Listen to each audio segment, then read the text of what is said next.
If you own a home, have a mortgage, or your renewal is coming up, the last few weeks, the news should make you stop and pay attention because a lot of Canadians are walking towards a financial wall without even realizing it.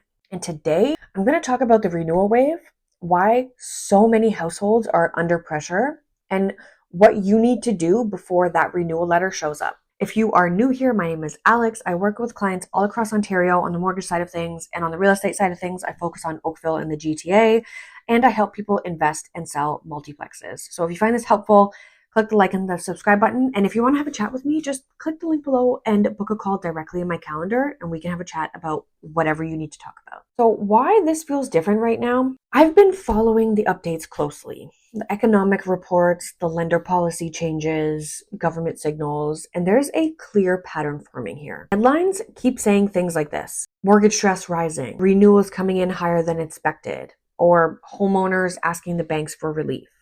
But most people never hear the why behind it. And once you understand that, the anxiety and the anger makes a lot more sense. So let's talk about the pressure cooker, the debt, the cost, and the reality.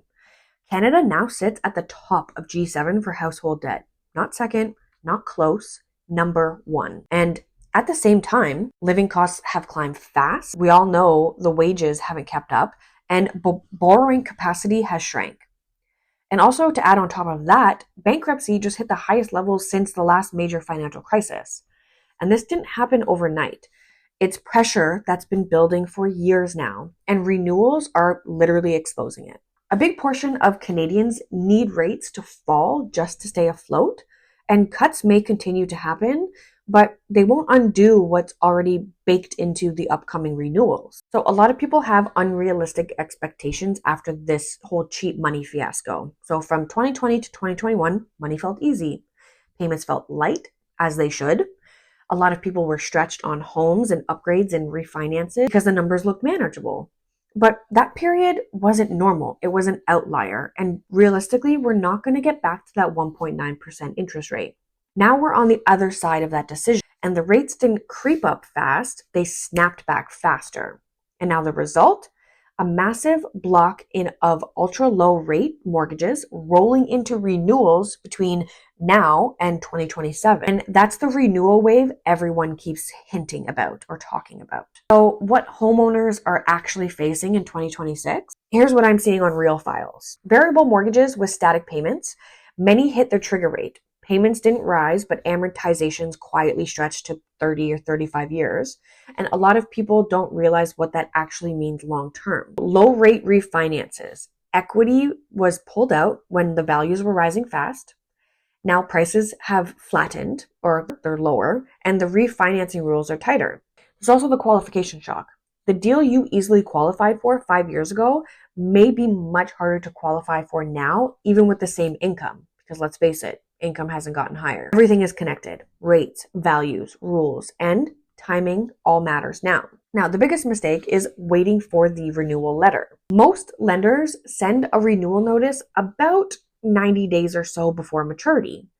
And in my honest opinion, that's too late. By then, your leverage is limited, your stress is higher, and people tend to just accept whatever is put in front of them just to get it done. Now, smart planning starts, honestly, 9 to 12 months out, when you still have options. A lot of homeowners are quietly betting on rate cuts arriving just in time. We have had rate cuts, okay? That's obviously pretty evident in 2025, but it's still risky.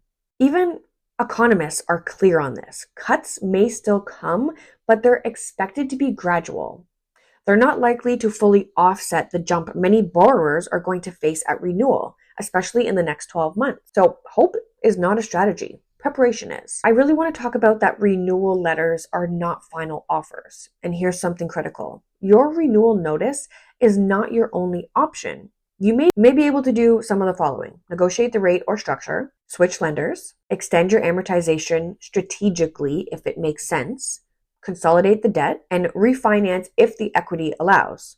You can also adjust the payment structure or even sell on your own terms, but not under pressure. But none of these options exist if you freeze or wait too long. Now, who needs to act sooner rather than later? There are certain groups that need to pay extra attention right now moving into 2026.